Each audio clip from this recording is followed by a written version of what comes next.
Hello everyone, hope you guys are doing well. I wanted to make a quick tutorial on it's like studying other people's artwork that I like, and a way to apply that to your own work. I used to do this all the time a few years ago, and it helped me to kind of level up a little bit and to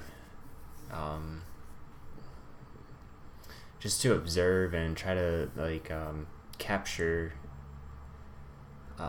what I really enjoyed about some of my favorite artists, some of their artwork. So I found a few paintings and then a photograph I thought was cool down here. First one is John Carlson, I think, and then Skip Whitcomb here, and Richard Schmid.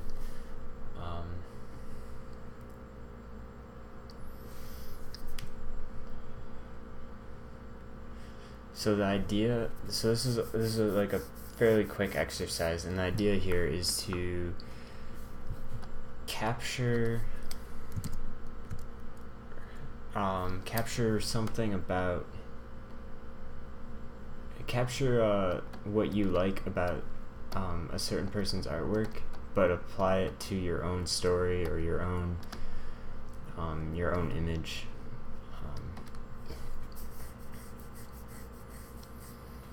So I'm looking for color relationships. I really like the color in this first one here, and then I like how the background is very painterly in this one. And then this Richard Schmid, I love this character in here, and this tree back here. And then this one, I just love this building. So I'm going to take these certain things that I like and try to create my own composition, own image.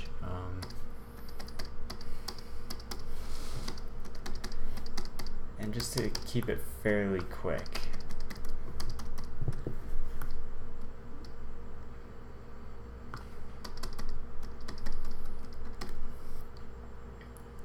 And I'm actually going to make my canvas really small because I don't know what I'm going to paint right now. I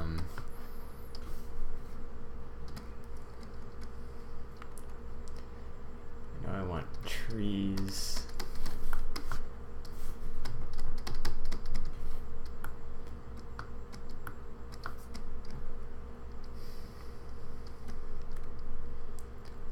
Just keeping my brushwork abstract and loose because I really don't know what I'm gonna paint. It's fun sometimes to not know what you're gonna paint, just to see what you can come up with. I don't recommend this for like your work or anything, because you kind of need to have that picture in your head for like a movie or whatever you're working on. Not always, but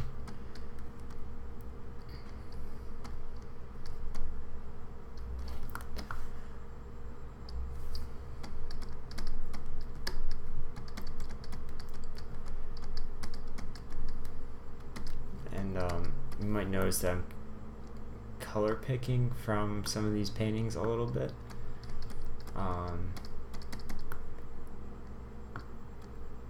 I do that to learn some of these exact colors that they're using. I wouldn't recommend doing that all the time, or like if you're new to digital painting, I would say don't do it at all. Or just do it once in a while just to kind of learn about different colors. But you really, if you're new to it, you want to you kind of want to struggle through and find those colors yourself.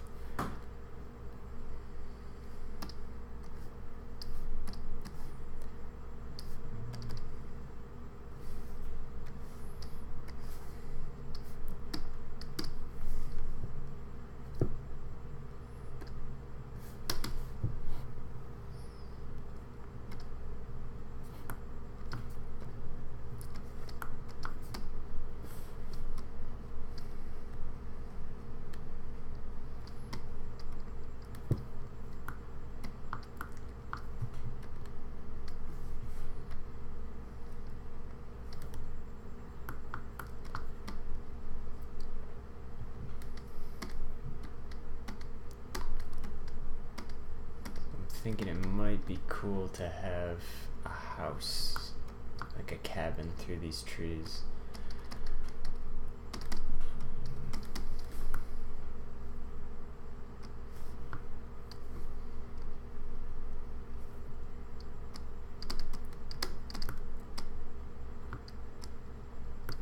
I apologize if you can't really see what I'm doing right now. I'll try to zoom in every once in a while, but this just helps me to stay abstract and not get caught up.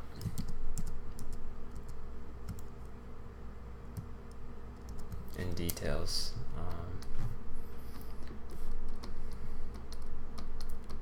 So if I start zooming in at this point, I'm gonna mess everything up.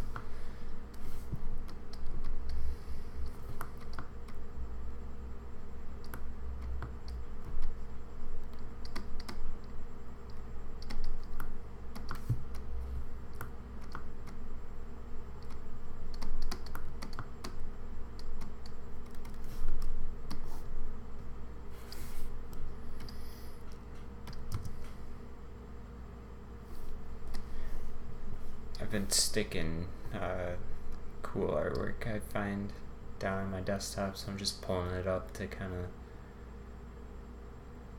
just to look at it for some inspiration. But you know what? Yeah, I like this one a lot. Oh, I forgot who this was.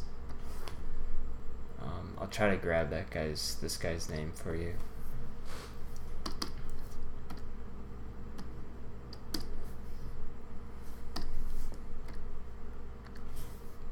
Sometimes it's helpful to flip your references around.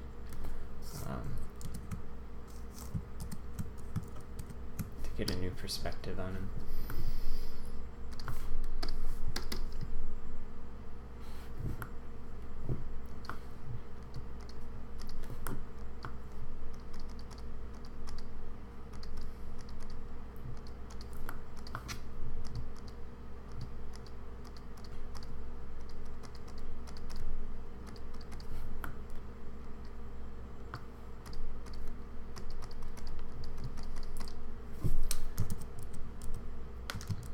Trying to get a sense of atmosphere in here pretty quick.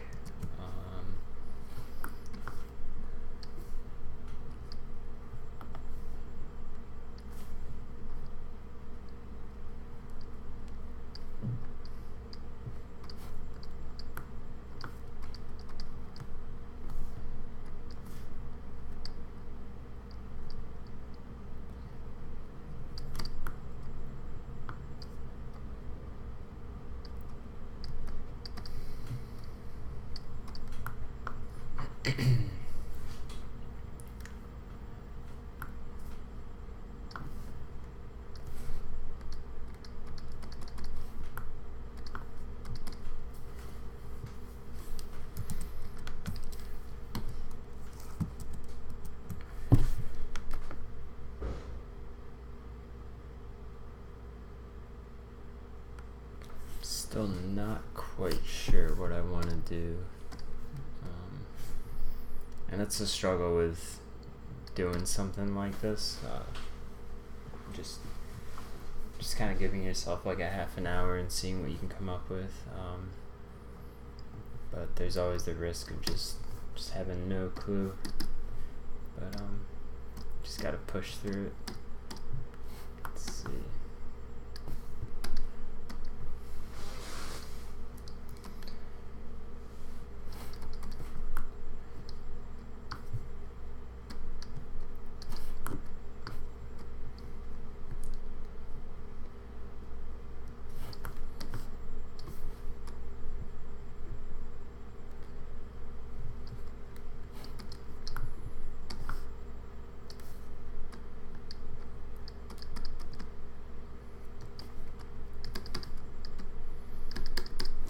If I didn't find this painting down here, I never would have thought to make snow green.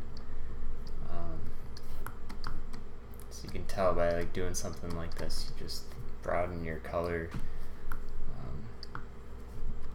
what do you call it? Your color knowledge, or your color library.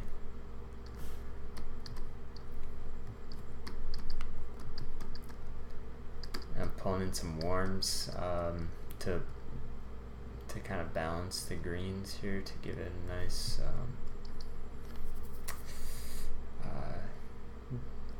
just color harmony, because these warms will work their way into the trees. And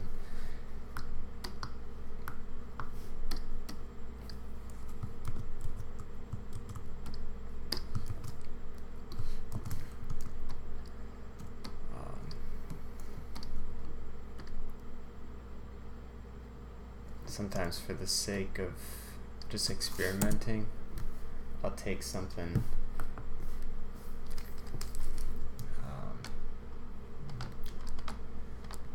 like this, and I'll throw it in there, erase out of it, and paint back into it,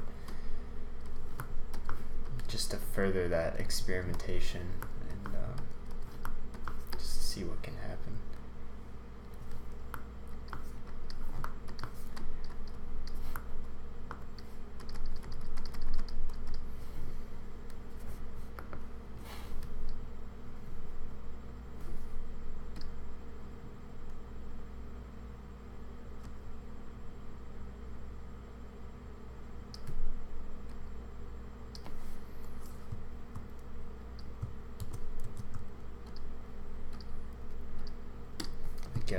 I guess this is called photo bashing. Like I don't want to take other people's artwork and like photo bash it into my own. I think that's it's pretty bad to do. You'll see how I completely paint this out. I'm just using some of the color cues and value cues just as inspiration.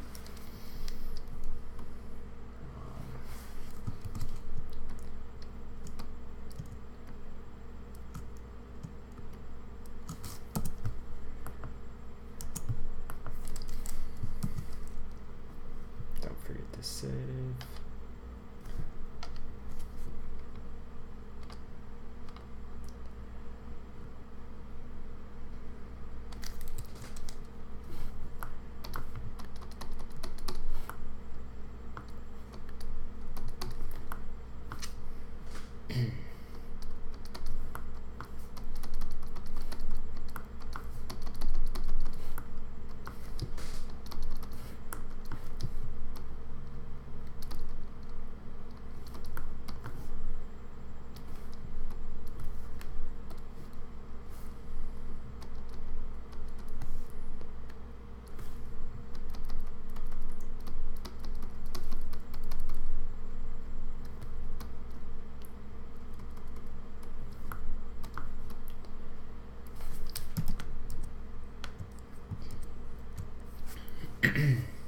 See how I'm just throwing in these texture brushes just to create something, some kind of abstract shapes, and then you can go back in and really figure out what these shapes are.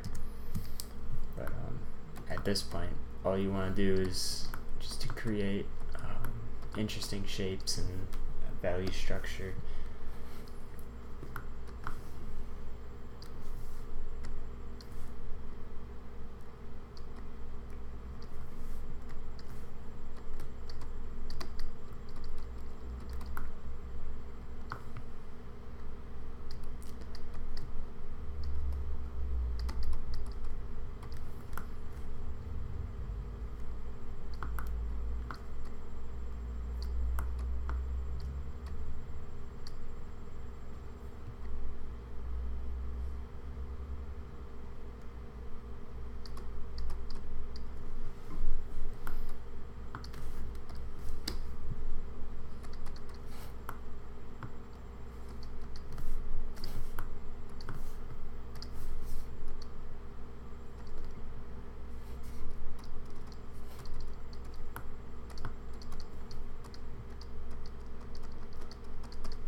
Don't be afraid to grab sections of your painting and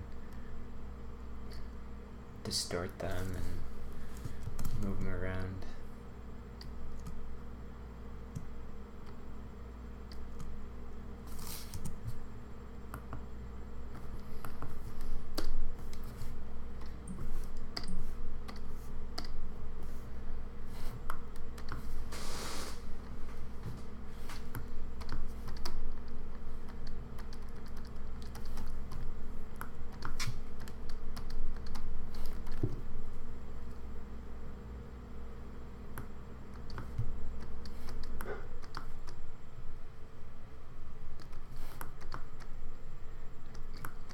When I put this picture in here, the perspective of this building was way off, so don't worry about stuff like that. You can just paint that out and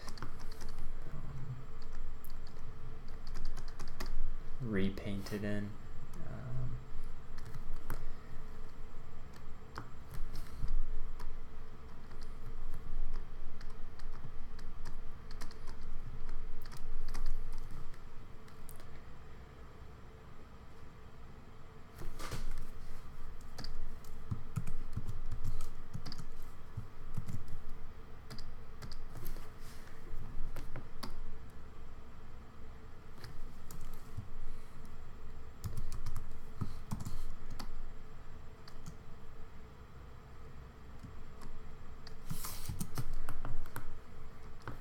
I'm gonna mess with the scale a bit, but you saw I shrunk down that building, so there's smaller windows, so you can see how that will affect this scene.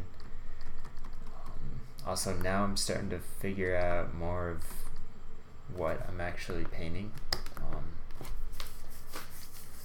So I'm thinking about this cold, snowy landscape with kind of this cluster of houses here.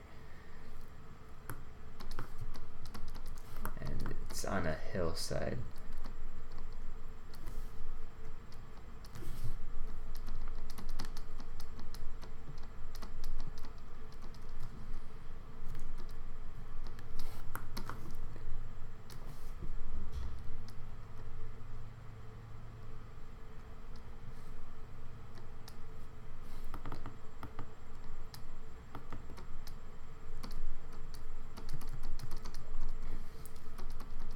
As I'm doing this, I'm keeping, I'm paying close attention to my values.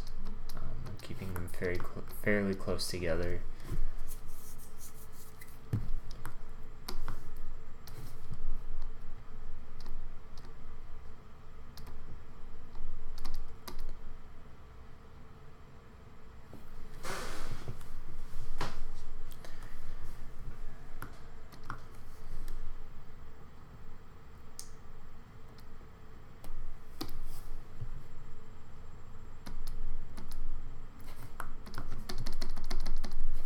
I tend to use my brushes more as like stamps a lot of the time.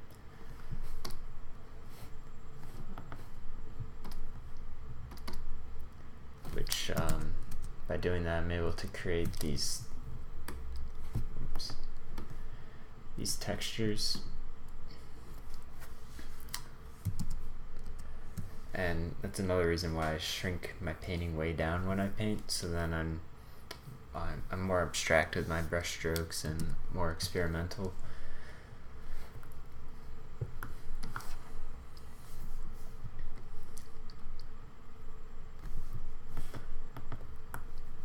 Let's see. I want to hint more at the surroundings of this building.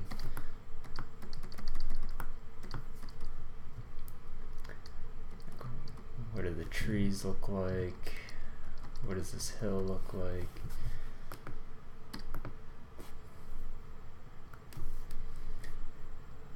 And one thing that's cool about this painting down here is that you've got these sections of light that create a very nice kind of pattern through the painting. You've got this one that leads your eye in, and then this building and as a focal point, and then the sky. So I'm going to try to create something like that.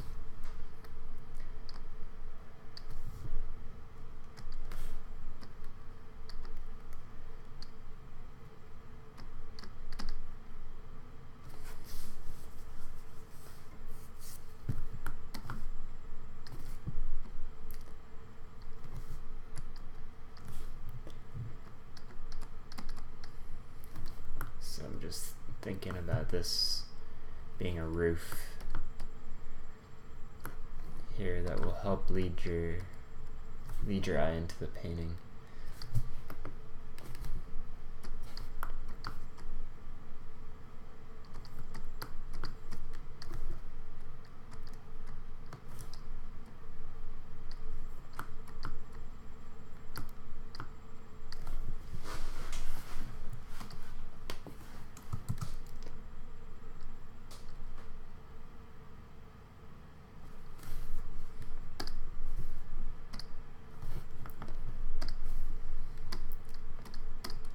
Sometimes I really only use a few brushes, but sometimes as I'm painting, if I feel like I'm using one brush too much and I'm getting kind of like the same brush strokes all over, I'll like switch it up.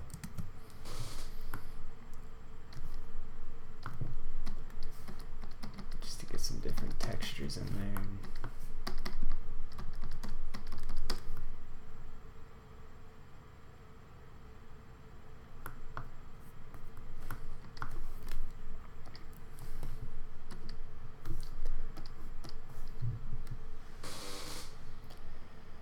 Using these white snowy areas to lead your eye through the painting.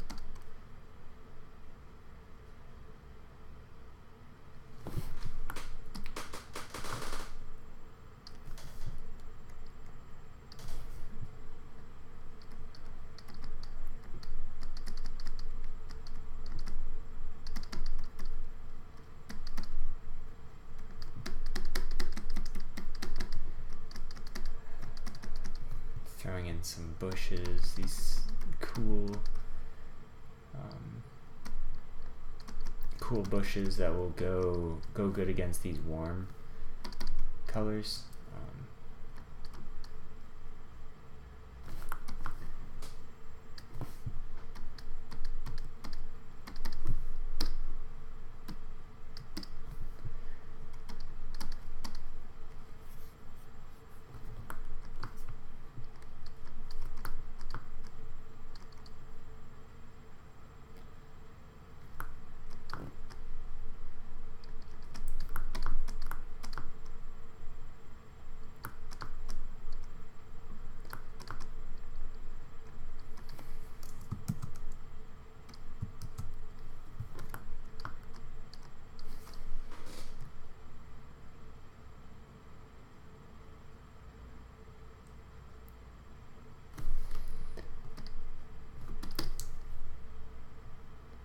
Also thinking about edges.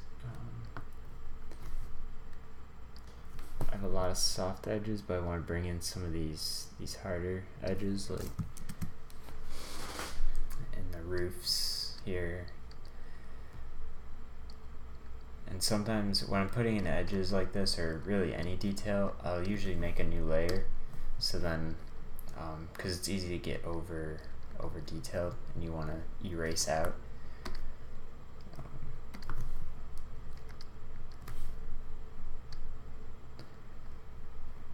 So if you just make a new layer, you can easily get rid of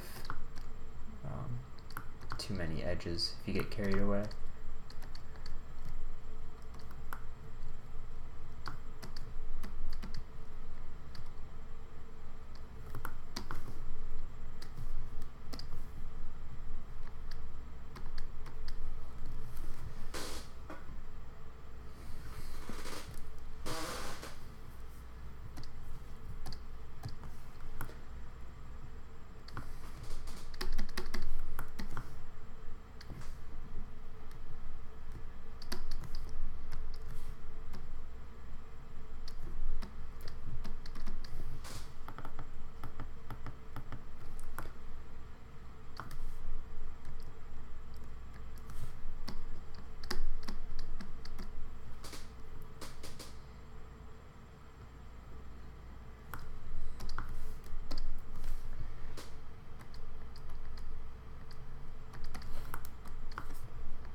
wasn't a big fan of this white building back here, so I might switch it to a brown.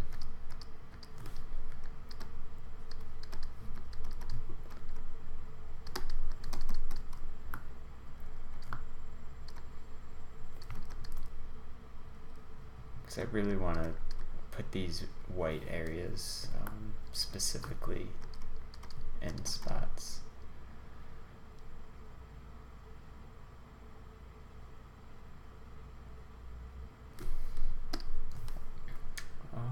Alright, I'm kind of neglecting the environment a bit, so I'm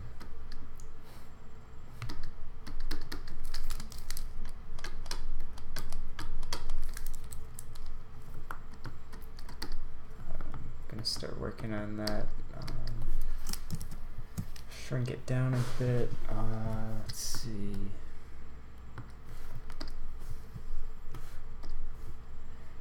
Put in some big tree masses. These will help simplify and direct your eye.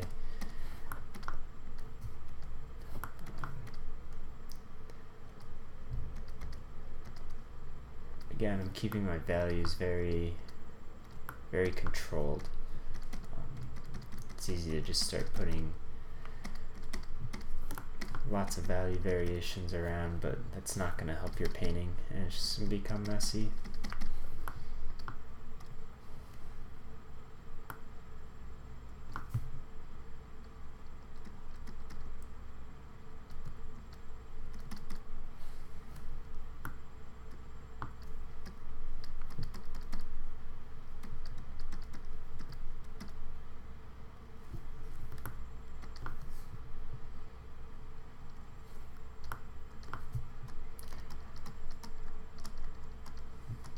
I love this watercolor effect that he gets, these soft edges back here.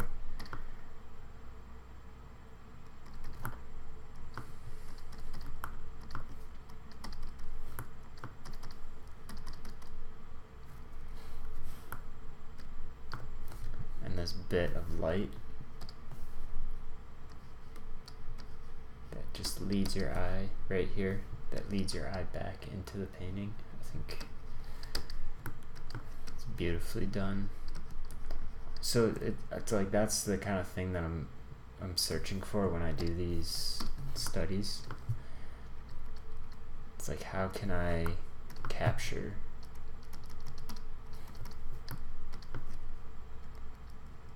the essence of like what I love about some of these other artists.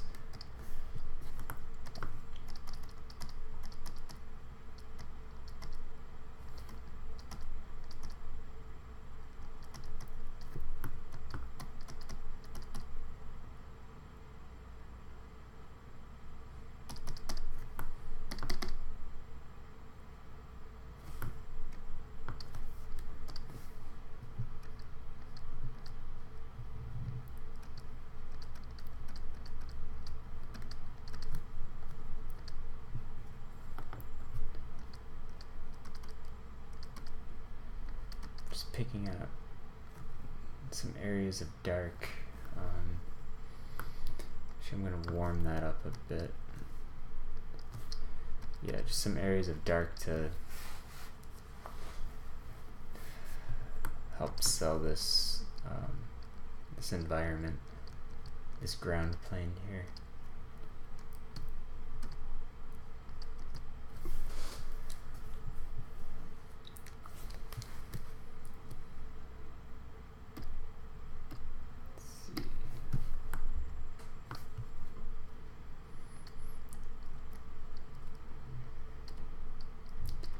Now I need to refine the focal point a little bit.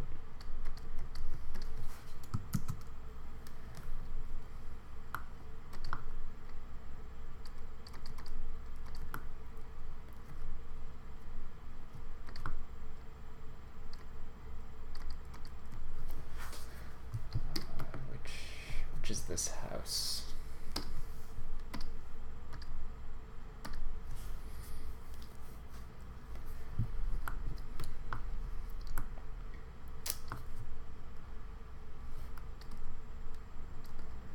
don't want to get too carried away, so I'm going to stay zoomed out quite a bit.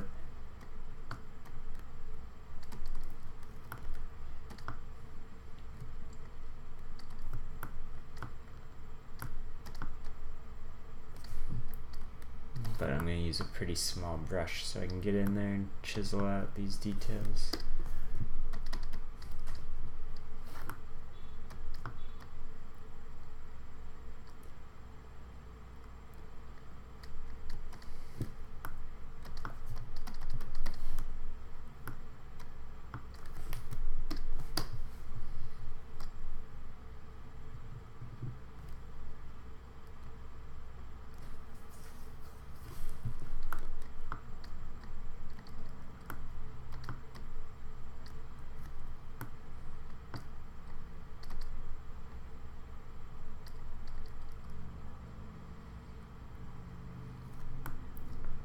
What's cool about this photo down here is all these negative spaces, all these dark entrances and broken windows.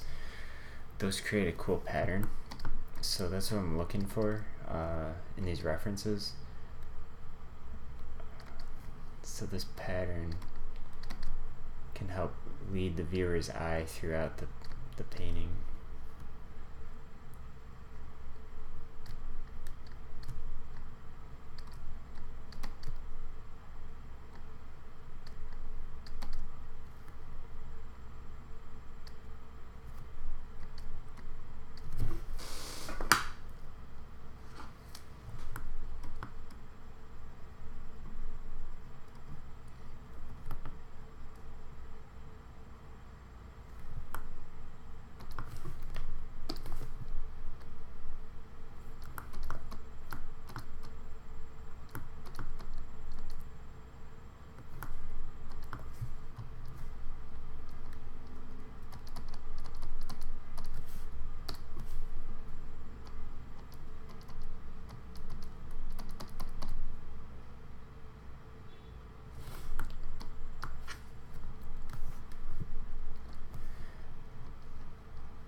Put a dark something in the foreground here to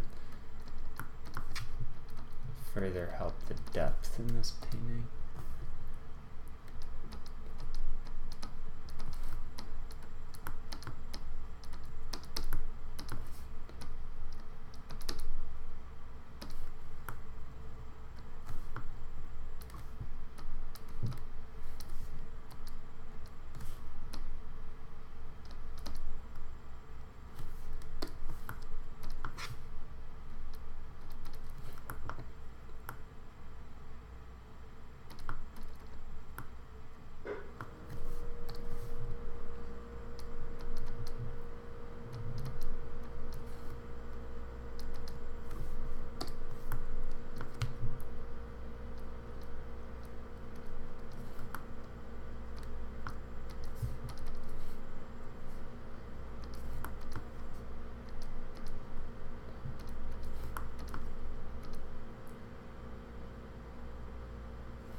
Cool, and I think that'll just about do it for this tutorial.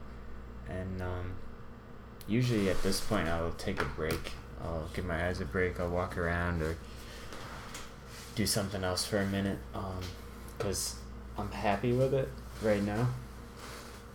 And it's pretty loose, so I can still change things. So before I get caught up in doing details and bringing this to a complete finish. I want to give my eyes a break from it. But yeah, I hope you guys enjoyed that. Hope that was helpful, and yeah, feel free to ask questions or anything. Alright, have a good night.